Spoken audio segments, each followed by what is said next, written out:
ఈరోజు నేను పాలకూర, చిక్కుడు గింజల కూర చేద్దామని అనుకున్నాను. సో, ఆకుకూరలతో ఈ చిక్కుడు గింజలు కూడా చాలా బావుంటుంది కర్రీ.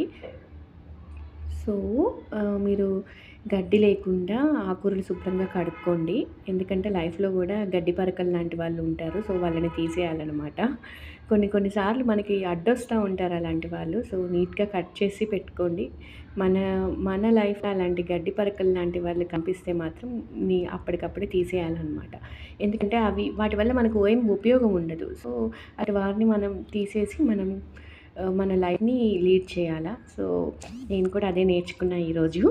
సో, ఆహ్, ఈ పచ్చిమిర్చి ఎక్కువ ఒక 5, 6 బాగా కట్ చేసుకొని, మంచిగా ఆనియన్స్ అవన్నీ వేసుకొని, ఇంకా కరివేపాకు బాగా అన్నీ నూనెలో వేసుకొని, పోపు వేసుకొని, మంచిగా పాలకూర ఉడికిన తర్వాత లాస్ట్‌లో ఈ ఉడికించిన చిక్కుడు గింజలుంటాయి కదా! అవి లాస్ట్‌లో వేసుకుంటే పాలకూరలో చాలా బావుంటుంది. ఇంకా మంచి ప్రోటీను ప్లస్ ఐరన్ పోషకాలు గూడా మంచిగా అందుతాయనమాట. పిల్లలు కూడా చిక్కుడు గింజలు ఉన్నాయి గాబట్టి ఇష్టంగా తింటారనమాట. నేను చపాతీతో తిందామని అనుకోని చపాతీ చేసి పెట్టుకున్నాను.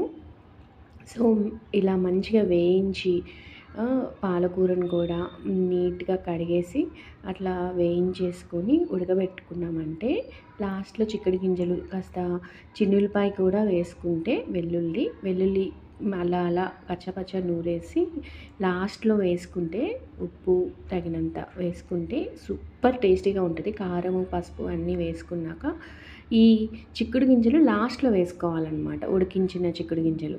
సో, అప్పుడు టేస్ట్ ఎలా ఉంటదంటే సూపర్ ఉంటదనమాట. పాలకూరతో చిక్కుడు గింజలు మీరెప్పుడైనా ట్రై చేస్తే చెప్పండి.